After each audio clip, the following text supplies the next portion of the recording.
Hi, my name is John Lanahan. I'm the Director of Demand at AgriCapture. I'm excited to have Olivia Albrecht, CEO and founder of Artemeter, on with us today. Olivia is a true leader in the global carbon markets, bringing a wealth of experience in sustainable finance. She previously spent a decade leading ESG strategy with asset managers PIMCO and TCW Group, and is on the board of numerous climate companies and nonprofit organizations focused on scaling solutions in climate. Based on our experience working together so far, it's clear that Artemeter is a truly differentiated and innovative carbon advisory and investment firm. And we're excited to discuss the strategic partnership between our organizations, get thoughts on the current state of the carbon markets, and see really where our partnership can grow over time. So Olivia, welcome. We're excited to dive in. Thank you so much. We're delighted to be here as well. Awesome. Well, first things first, can you share a bit of background just on Artemeter's mission and really what you're focused on? Absolutely. So Artemeter is a carbon advisory and investment management firm. We operate at that nexus between supply and demand. And our team is really blending financial expertise with deep scientific rigor plus product innovation. The reality is that the world's carbon ledger is fundamentally out of balance. The Earth and society emit more CO2e than the planet can naturally absorb. So we're on a mission at Artemeter to rebalance that carbon ledger by using market-driven approaches with carbon finance while enabling practical carbon programs that amplify or accelerate the natural processes that have existed for billions of years. And in particular, Artemeter, we're lucky to have a global trading firm, DRW, backing our efforts in the carbon market. We absolutely benefit from DRW's 40 plus year history, 3,000 employees around the world, and a market's orientation to solving a very complex problem, which is the climate change.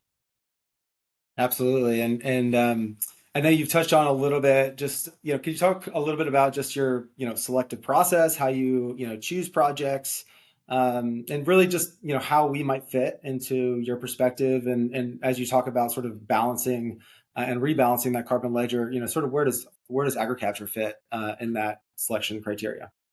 Yeah. So Artemeter, as an investment manager, we have a really rigorous investment process to ensure that we are selecting only the highest quality partners, such as AgriCapture, to really join forces together with. So our rigorous selection process means we partner with less than 1% of the project developers that we're evaluating. And this approach ensures that we direct capital only to the solutions with true transformative potential, combining both the scientific validity and the market validity. We take a look at technical factors, environmental factors, commercial, operational, and then also policy and regulatory frameworks when we conduct our due diligence. Specifically with AgriCapture, I think we were really impressed starting on day one with the entire team, the mission, and also the execution on operations, which you can't underestimate the importance of being able to operate and execute on the vision. So we were originally attracted to the vision of revolutionizing the American industrial food complex, starting with rice. Plus, we love projects focused on methane reductions. There just aren't enough projects focused on this highly potent greenhouse gas. Going backwards forwards on methane reduction offers one of the most efficient paths to slowing the global warming. As a greenhouse gas emissions, methane is 30 times more potent than CO2, and yet it only receives about 2% of carbon financing. Plus, at present, there's no real methane removal methodology or technology available. So we're left with solutions to avoid and reduce methane activities to try and balance the carbon ledger. We're really focused in this space on permanence and additionality of the work, and we see absolute A+ across the board from AgriCapture. On agricultural solutions more broadly, AgriCapture is the largest rice methane project in the US, which is helping to revolutionize, as I said, the American industrial food complex through cleaner, safer agricultural practices, which benefits all of us who are consumers of food across the American food complex system.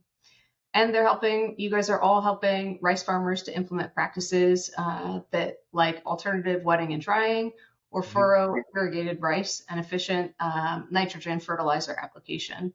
And through these processes, I know you guys tout this all the time, but you've already conserved over 9 billion gallons of water to date.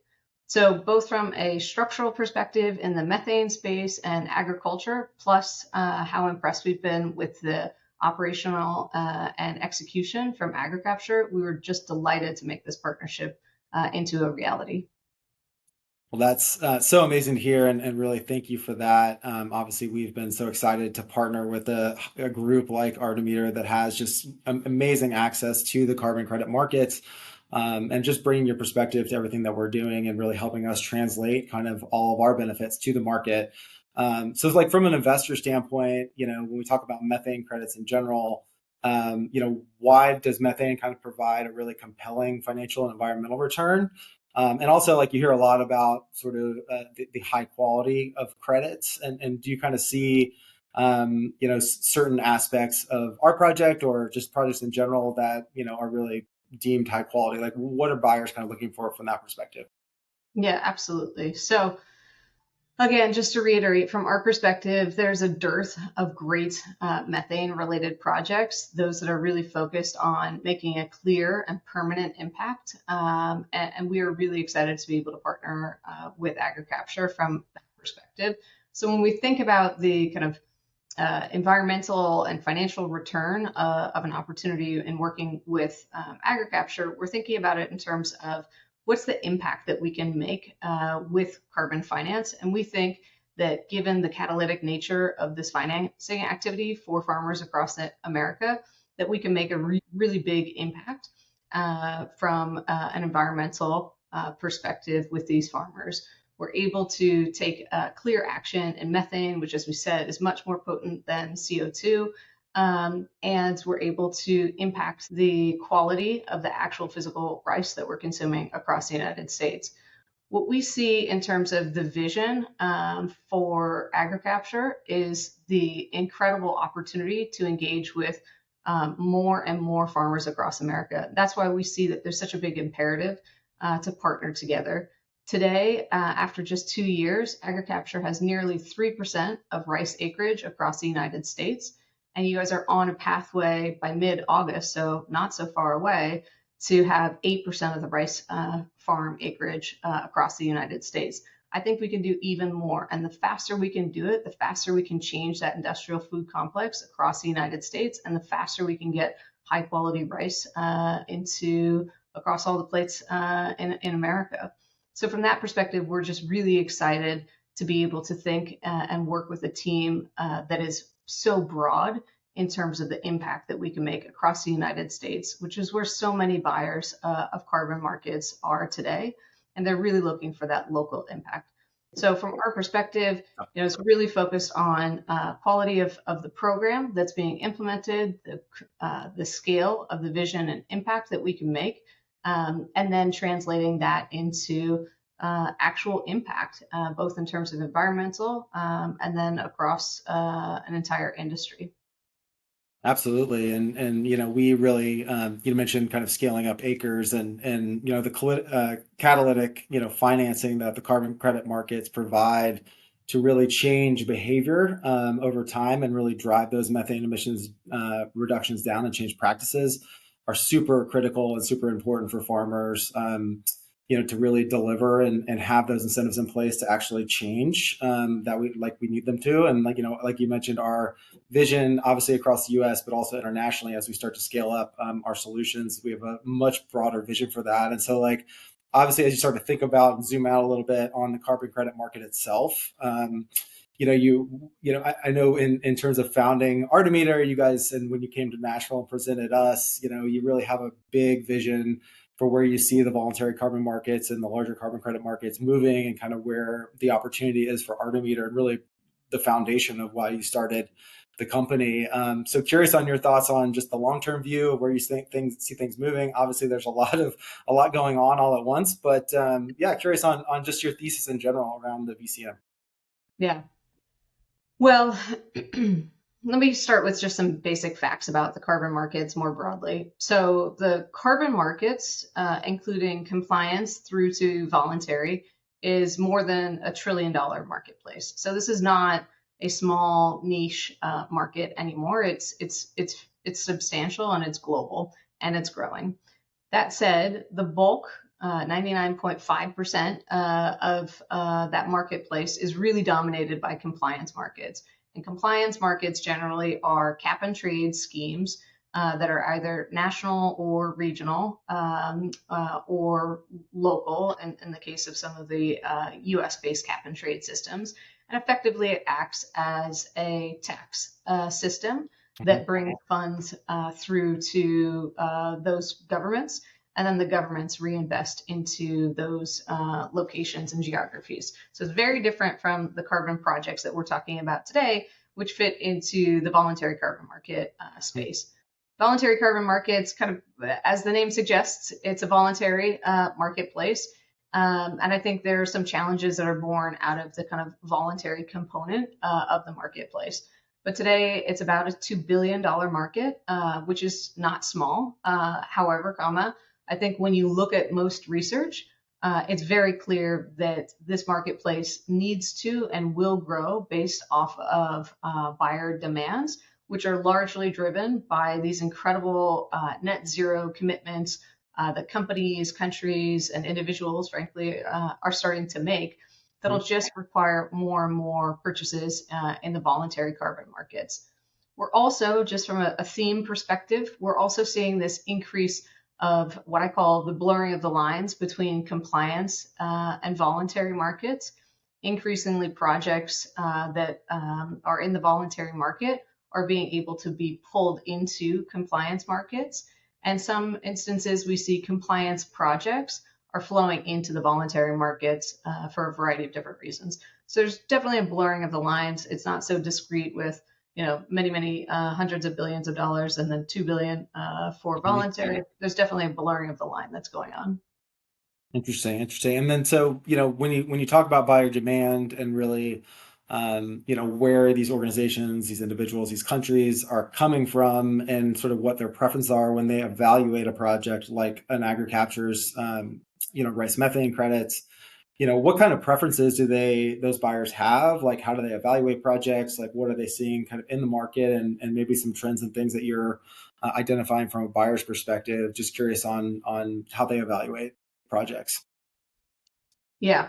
I think that what you're seeing is just increased scrutiny in the voluntary market, where partners are either upping their internal game in terms of being able to do their fundamental due diligence in-house, where you see teams being built of 10, 20, sometimes 30 professionals who can support quality due diligence for projects that large sophisticated buyers are investing in. You also see a lot of buyers who are leaning on independent diligence providers, where they've outsourced some of that function to folks who've got great technical expertise, who live and breathe the science behind these carbon projects, to kind of outsource that function because they realize they need to, but they don't have the resources themselves to be able to do the underlying vetting work. And in other instances, I think you see partners who are kind of outsourcing some of the decision making and due diligence work to third parties as well. So you definitely see a spectrum across the board. Still, the largest buyers of carbon are doing their own fundamental due diligence, and oftentimes they bring in a technical expert to help support, just the same way that in the financial markets, you would bring in a third party to do an independent review or independent audit on a business that you're investing in. So I see a lot of parallels to the way that sophisticated investors and buyers of financial products typically operate. We're starting to see that flow through to the carbon markets as well. In terms of what types of projects and what type of commitments a lot of these buyers are starting to make, I think there's definitely a bias for what we used to call it a hometown bias. I think we're starting to see that bear out in carbon markets as well, as there are more and more projects and programs that are being implemented in the US, in Western Europe, across Southeast Asia. And that's where, frankly, a lot of the large buyers are. So I think there's an increasing tendency toward wanting either connection back to your hometown or a connection back to the geographic footprint of your employees, your fan base, your consumers, or your supply chain. So there's a local and geography kind of flavor to it. Um, there's absolutely a trend toward carbon removals. I think that trend has certainly been buttressed by SBTI, Oxford Principles, and others, kind of orienting the industry toward the quality that comes with removal-based projects. But I think carbon removals is really just a proxy for quality. I don't think that anyone disagrees that, using the bathtub analogy, we've got a bathtub that's absolutely overflowing with water, aka CO2e, and we have two primary ways of fixing the problem. One is you stop the faucet, or two, you unplug the clog at the base. And the reality is we have to do both. I think most mature players in the space recognize that you have to do both. There have been historically some more challenges in terms of quality as it related to reduction and avoidance-based credits. I think there's kind of a pendulum swing right now to focus and have a fixation almost on removals. But I think over time, you'll see that pendulum swing back as we have more and more high quality projects like AgriCapture coming to the market that gives investors and buyers of carbon, the assurances and the confidence that this is a high quality project. And I think you'll see that pendulum swing back over the next bit of time.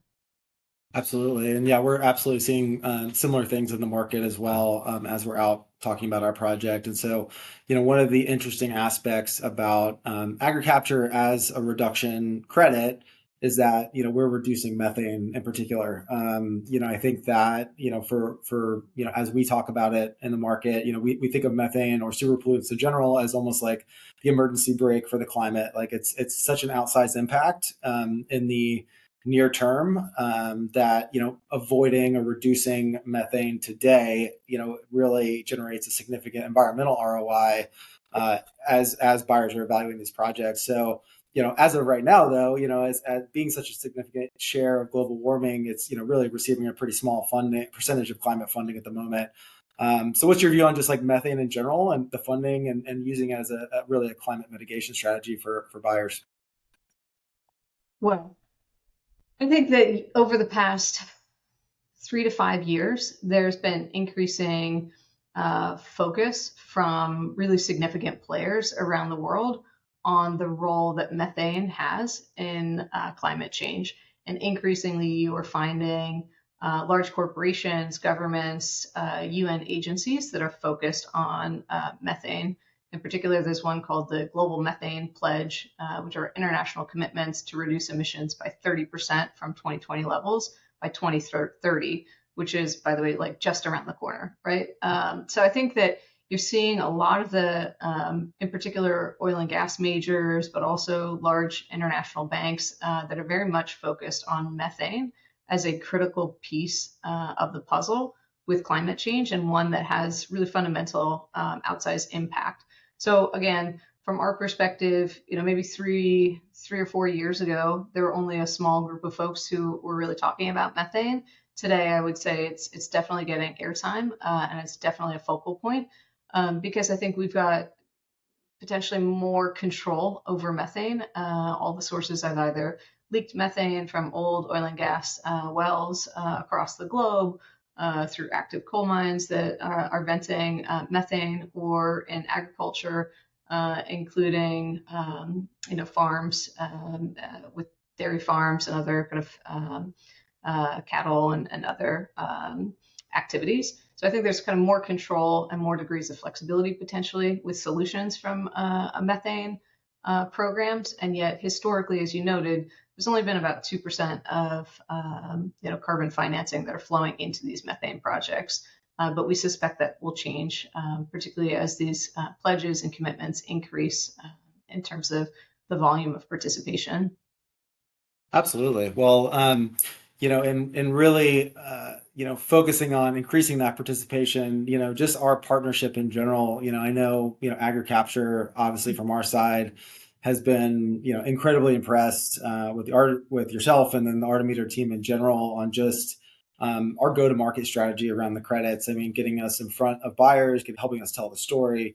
We are truly appreciative of the opportunity and working together over the past 6 to 8 months or so. So in formalizing our strategic partnership, how do you think, and maybe talk a little bit about that, but just inspiring broader changes in this industry together, particularly in agriculture, and unlocking that carbon finance that really moves the needle in transitioning farmers over to more sustainable and environmentally friendly practices that reduce methane, save water, do all the things that we want them to do in the agriculture supply chain. Just would love your thoughts in general on working together and really helping solve this problem. Well, we're delighted to have the partnership, and really, frankly, the honor is ours as you work with farmers across the U.S. and then increasingly abroad. This is really just incredible work and more work that we need to see across the industry. I guess from my perspective, I think that carbon finance in the case of agriculture and working with farmers is kind of the quintessential role that carbon finance should play, because it's meant to be catalytic in nature. It's not supposed to be a subsidy, an indefinite subsidy for certain activities.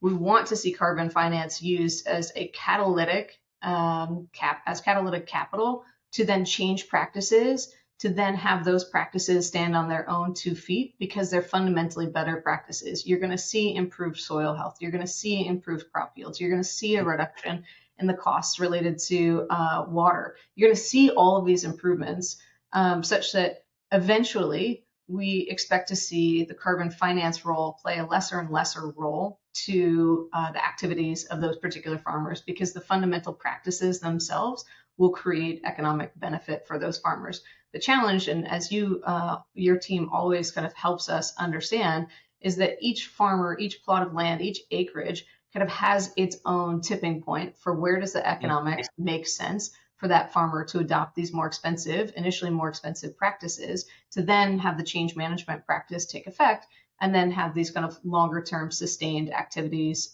take hold into their day-to-day activities.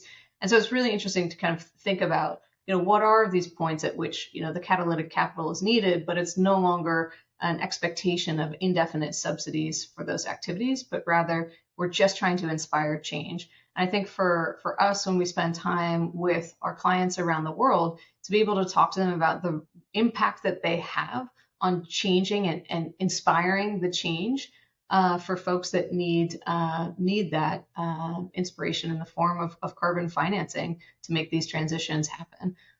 Also, something that you guys remind us of, the margins of farmers is very, very slim, and it takes one season of a bad crop yield to put farmers in a really uncomfortable position. So change is extremely difficult. They've been doing some of these practices for decades, right? And so to incentivize them to make a change, knowing that their livelihood is really at stake for every change that they make, is so important. And that's why I think we're so excited about some of the work that you all are doing in terms of programs and education with farmers right now across the US, but increasingly around the world. So I think it's fantastic. I think this is inspiration and inspiring change across the food complex and agriculture. And I think fundamentally for me, the role that carbon finance can play to catalyze change is so clear in the case of agriculture. Yeah, absolutely. I always say that, farmers need a sustainable business model before they can really deliver sustainability practices and benefits. So first things first in a lot of ways. So, well, amazing. This has been an incredible chat, and just, really excited about this partnership and opportunity to work with folks like yourself. So in general, just, corporations, investors, other potential partners, like how do they get involved with Artemeter or learn more about AgriCapture in general? Well, you can visit our website at artemeter.com. You can visit your website, similar moniker and setup. And then I know for all of our teams, we are very active across the industry, participating in different conferences and events. So our team is hopping a flight this week on our way to Bangkok for the Economist Sustainability Week in Thailand. So always keep an eye out for both of our teams at different industry events and conferences. I think your team might be heading out to Los Angeles next week to participate in the NACW. Yep, North American Carbon World will be out there as well. And as you mentioned, many of the sustainability events, regenerative agriculture events throughout the year, we certainly have a presence there as well. So, well, Olivia, thank you so much for your time. Really appreciate it. Excited to broaden the partnership over time, and really, again, everything we're doing is really trying to solve for the carbon and climate challenge that we all have, and really help migrate farmers over to more sustainable practices, incentivizing them to do so, and really helping move the needle around reducing methane and saving water really on the field itself. So excited to partner with a group like Artemeter, and excited where the future lies between the two organizations. Thank you so much.